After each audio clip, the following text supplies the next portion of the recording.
Hello student, मैं हूं संजय और आप सभी को इको स्टडी में स्वागत है। आप पढ़ रहे हैं क्लास 10 इकोनॉमिक्स के थर्ड चैप्टर मुद्रा और साख। मुद्रा और साख का यह तीसरा भाग होगा।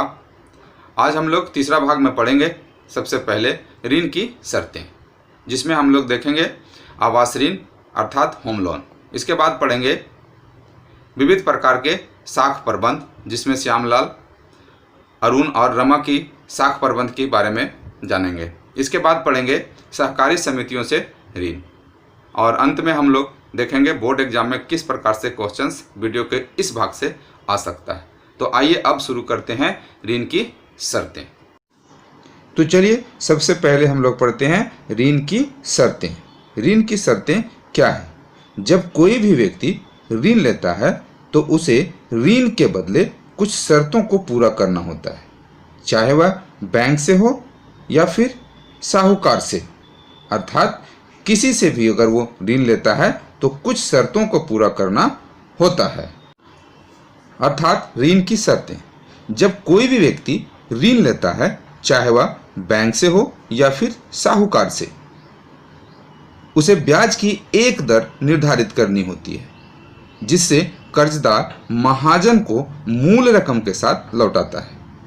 इसके अलावा महाजन कोई समर्थन ऋणाधार अर्थात गिरवी रखने के लिए सामान जैसे भूमि, इमारत, गाड़ी, पशु, बैंकों की पूंजी आदि की गारंटी लेकर ऋण प्रदान करता है, जब तक कि महाजन को भुगतान न हो जाए। अगर ऋण लेने वाला व्यक्ति ऋण नहीं चुका पाता है तो महाजन उन गारंटी वाले चीज़ों को बेच देता है। आइए अब हम लोग आवास ऋण अर्थात होम लोन के आवश्यक शर्तों के बारे में कुछ जानकारी प्राप्त करते हैं, जिसे एक उदाहरण द्वारा हम लोग समझेंगे। आवास ऋण, मेघा ने घर खरीदने के लिए बैंक से 5 लाख रुपए का कर्ज लिया। इस कर्ज पर ब्याज की वार्षिक दर 12% है और इस कर्ज को 10 वर्षों में मासिक किस्तों में लौटाया जाना है। मेघा को बैंक से कर्ज लेने से पहले उसे अपनी नौकरी और वेतन संबंधी रिकॉर्ड दिखाने पड़ते हैं। बैंक नए घर के सभी कागज ऋणाधार के रूप में रख लेता है, जिन्हें मेघा द्वारा ब्याज समेत कर्ज लौटाने पर वापस किया जाएगा। अब हम लोग मेघा के आवास ऋण के निम्नलिखित विवरणों की पूर्ति करेंगे, जो यहाँ पे हम लोग देखेंगे। ऋण की राशि 5 लाख रुपया है, जैसा कि अभी हम लोग ने पढ़ा था। ऋण की अवधि 10 साल है। आवश्यक कागजात क्या दिखाना पड़ता है? तो नौकरी संबंधी कागजात दिखाना पड़ता है। ब्याज की दर कितना है? तो ब्याज का दर 12% है। अदायगी का स्वरूप मासिक किस्तों में है और समर्थक ऋणाधार नए घर के सभी कागजात है। अर्थात यूँ कहें कि ब्याज दर, समर्थक ऋणाधार, आवश्यक कागजात और भुगतान के तरीकों को सम्मिलित रूप से ऋण की शर्तें कहा जाता है। अब हम लोग एक गांव का उदाहरण लेकर के विभिन्न प्रकार के साख प्रबंधों को यहाँ जानेंगे, जिसमें सबसे पहले देखेंगे श्यामलाल, दूसरा हम लोग पढ़ेंगे अरुण के बारे में और तीसरा हम लोग जानेंगे रमा के बारे में। तो आइए जानते हैं सबसे पहले श्यामलाल की कहानी। श्यामलाल एक किसान है और वह पहले महाजन से 5% मासिक ब्याज के दर पर ऋण लेता था, परंतु कुछ वर्षों से वह एक कृषि व्यापारी से 3% ब्याज की दर से ऋण ले रहा है। परंतु इसमें एक शर्त है कि श्यामलाल के जितने भी फसल बिक्री के होगा वह सारा कृषि व्यापारी के पास ही बेचेगा।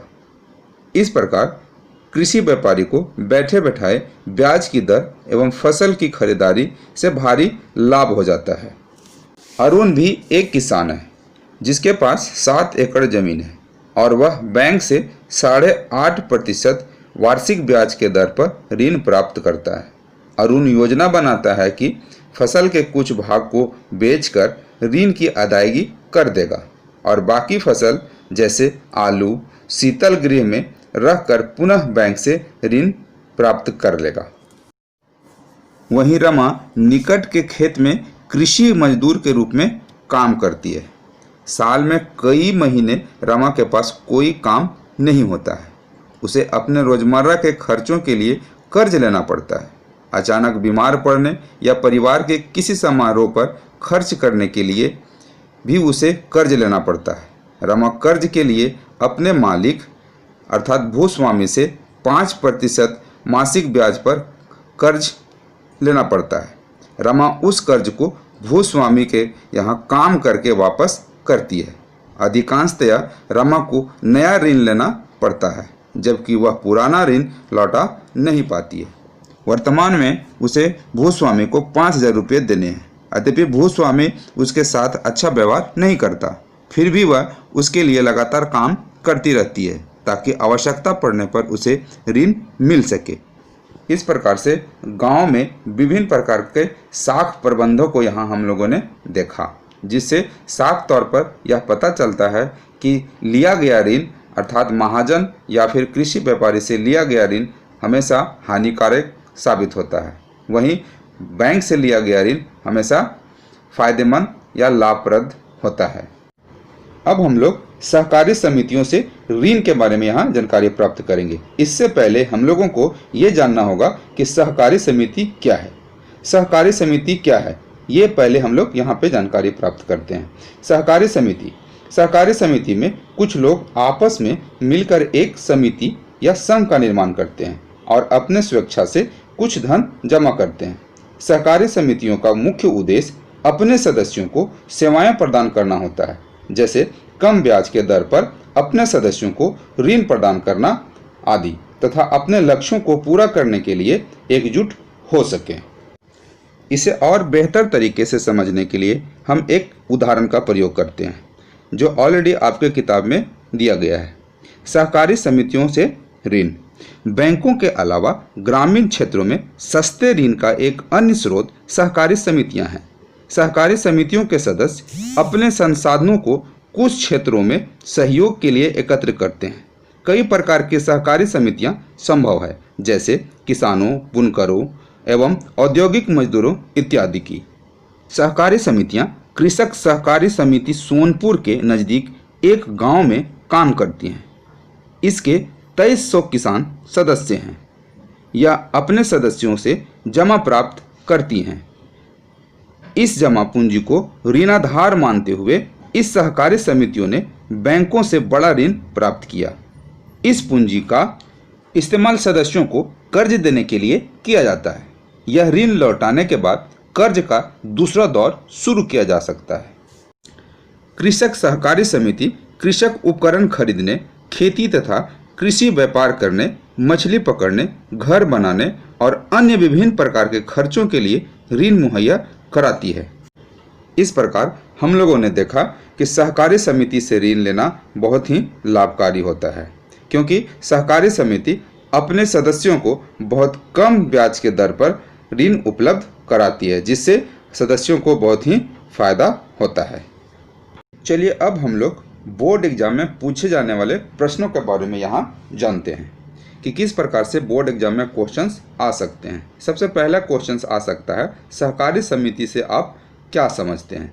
तो सहकारी समिति से आप क्या समझते हैं, अगर इस प्रकार से क्वेश्चन है तो आप इसका उत्तर इस प्रकार देंगे जो आपके स्क्रीन पर अभी दिख रहा है। ये अभी ऑलरेडी आप अभी पढ़े भी हैं, अर्थात उत्तर इस प्रकार देंगे। सहकारी समिति में कुछ लोग आपस में मिलकर एक समिति या संघ का निर्माण करते हैं और अपने स्वेच्छा से कुछ धन जमा करते हैं। सहकारी समितियों का मुख्य उद्देश्य अपने सदस्यों को सेवाएं प्रदान करना होता है, जैसे कम ब्याज के दर पर अपने सदस्यों को ऋण प्रदान करना आदि, तथा अपने लक्ष्यों को पूरा करने के लिए एकजुट हो सके।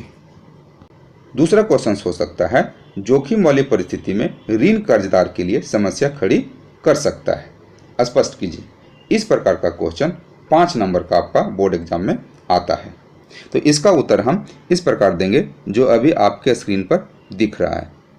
उत्तर, जोखिम वाली परिस्थिति में ऋण कर्जदार के लिए समस्या खड़ी कर सकता है, क्योंकि जोखिम वाली परिस्थिति में ऋण व्यक्ति को अपने जाल में फंसा लेता है, जैसे कि स्वप्ना के साथ हुआ था। स्वप्ना एक छोटी किसान है और वह ऋण लेकर मूंगफली की खेती करती है, परंतु फसल में कीड़े लगने से फसल बर्बाद हो जाती है।